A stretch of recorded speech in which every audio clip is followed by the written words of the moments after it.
La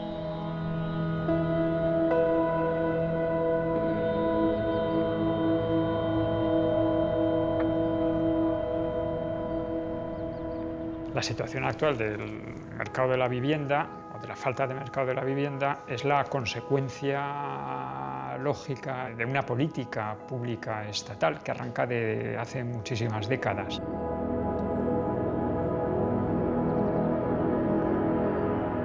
Lo que pretende la política de vivienda franquista, como antes la de Primo de Rivera, es la creación de un sector industrial potente que mitigue el paro, esta es la teoría, que dé trabajo a la gente y que produzca una actividad en un país que tiene muy difícil la salida fuera del exterior. Nunca se plantea siquiera como una solución al problema de la vivienda, al menos durante sus primeros tiempos. La vivienda protegida española se convierte en un negocio y el ejemplo más característico de esta desviación de fondos públicos hacia el sector privado es quizá la vivienda subvencionada, para la que se regulan unas ayudas que se le dan al promotor, al constructor de la vivienda, de 30.000 pesetas por unidad y a la que a cambio no se le pone ninguna condición. El hombre puede construir lo que le dé la gana, cobrará 30.000 pesetas. Si yo cobro 30.000 pesetas por vivienda, independientemente de su tamaño y de su calidad, a mí lo que me interesa es construir cuantas más mejor mismo en el terreno que yo tenga, y además, cuanto peor sea la calidad, pues mayor será, obviamente, el beneficio que yo tenga. Y esa es una de las herencias más lamentables que tenemos de la política económica franquista. Son viviendas que ahora mismo están todavía ahí y que tienen una muy difícil reutilización. Llega la democracia y no hemos hecho una revisión crítica de ese modelo, y partes esenciales del mismo siguen existiendo. El modelo sigue siendo productivista, el modelo no procesa las necesidades de las familias, con lo cual hemos producido porque se vendía, y se vendía porque había hipotecas, y había una cierta desconexión sobre lo que debería ser lo fundamental, que es cuántos nuevos hogares creamos al año y qué tipo de vivienda y cuánta vivienda y dónde hace falta para esos hogares.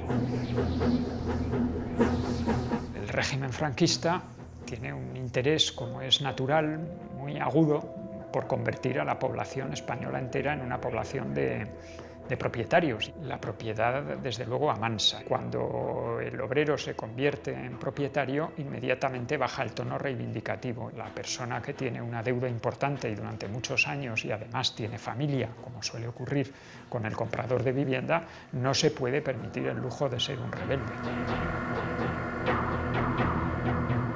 El principal instrumento público de intervención en el mercado de la vivienda que hemos tenido en las últimas décadas es la deducción en el impuesto de la renta por compra de vivienda habitual.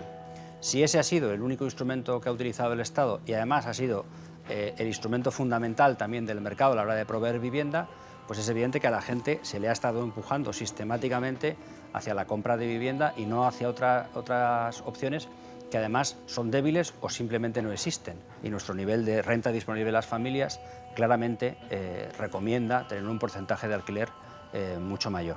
En el año 1950, por ejemplo, España era un país de inquilinos. Eso quiere decir que no hay detrás ninguna especie de anomalía antropológica del español, especialmente aficionado a la propiedad, ni nada parecido.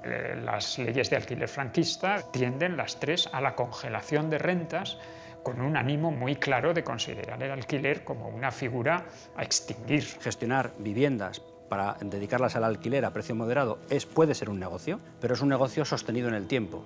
Ni la administración pública ni el mercado está produciendo, de momento, este tipo de esquemas porque prefieren invertir un dinero, vender y salir. Cuando una política de viviendas como la española, y se basa sobre todo en la actuación de promotores privados, tiene el efecto inmediato de que como política social es muy ineficaz. Tenemos muy poca vivienda social porque no hemos querido hacerla. En el mundo público, básicamente lo que hemos producido es un artefacto raro en el resto de la Unión Europea, que es una vivienda protegida, en propiedad, descalificable. Estamos hablando de viviendas que durante un tiempo tienen un precio regulado y solo pueden acceder unos determinados usuarios, pero que pasado un tiempo se descalifican y se convierten en una vivienda libre, privada, normal y corriente. Y si hay una ganancia, como consecuencia de la siguiente venta de la vivienda, se la va a quedar un ciudadano determinado y no el conjunto de la ciudadanía.